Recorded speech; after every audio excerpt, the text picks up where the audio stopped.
मूर्ति पूजा।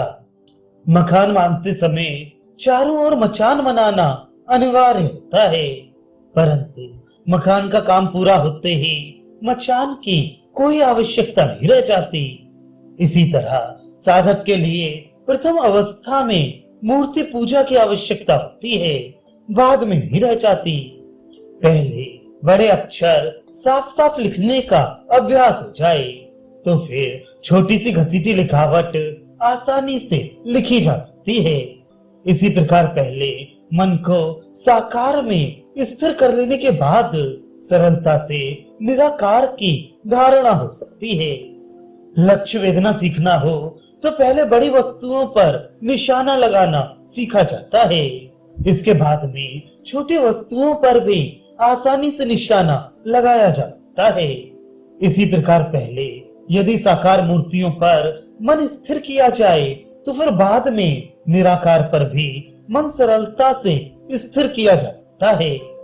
जिस प्रकार मिट्टी का शरीफा या हाथी देखने पर सचमुच के शरीफा या हाथी की याद आती है, उसी प्रकार ईश्वर की प्रतिमा देखने पर ईश्वर का ही स्मरण होता है।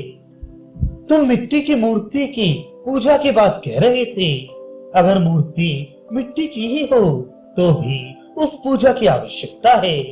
सब प्रकार की पूजाओं की व्यवस्था भगवान ने ही की है। साधक के अधिकार के अनुसार भगवान ने भिन्न भिन्न अनुष्ठानों की व्यवस्था कर रखी है। जिस लड़के को जो भोजन रुचता और पचता है, माँ उसके लिए वही भोजन पकाती है। यदि माँ के 5 बच्चे हों और घर में एक बड़ी मछली आए तो माँ उसमें से एक के लिए पुलाव बनाएगी, एक के लिए रसेदार सब्जी बनाएगी तो एक को सूखी सब्जी बना देगी। जिसकी पाचन शक्ति जैसी हो उसको उसी के अनुसार भोजन मिलता है। इसी प्रकार विभिन्न साधकों के लिए विभिन्न प्रतीकों तथा अनुष्ठानों की व्यवस्था है। शिष्य: अच्छा, मानो यह विश्वास हुआ कि ईश्वर साकार है, पर पूजी जाने वाली मिट्टी की मूर्ति तो वे है नहीं। श्री रामकृष्ण: मिट्टी की मूर्ति क्यों कहते हो? वह चिन्मयी प्रतिमा है।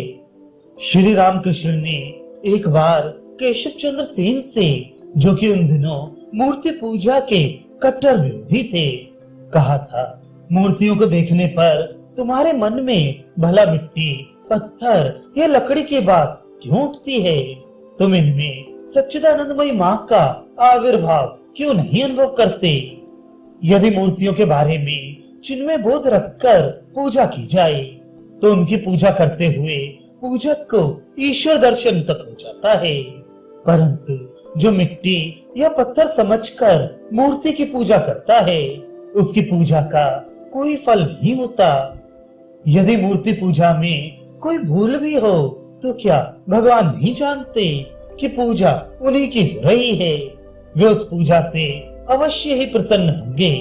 तुम उनकी भक्ति करो, उन पर प्रेम करो, बस। जब किसी को ईश्वर के दर्शन होते हैं तो वह मूर्ति आदि सभी में चैतन्य का प्रकाश अनुभव करता है। उसकी दृष्टि में मूर्ति मिट्टी की नहीं रहती, वह तो चैतन्यमयी होती है।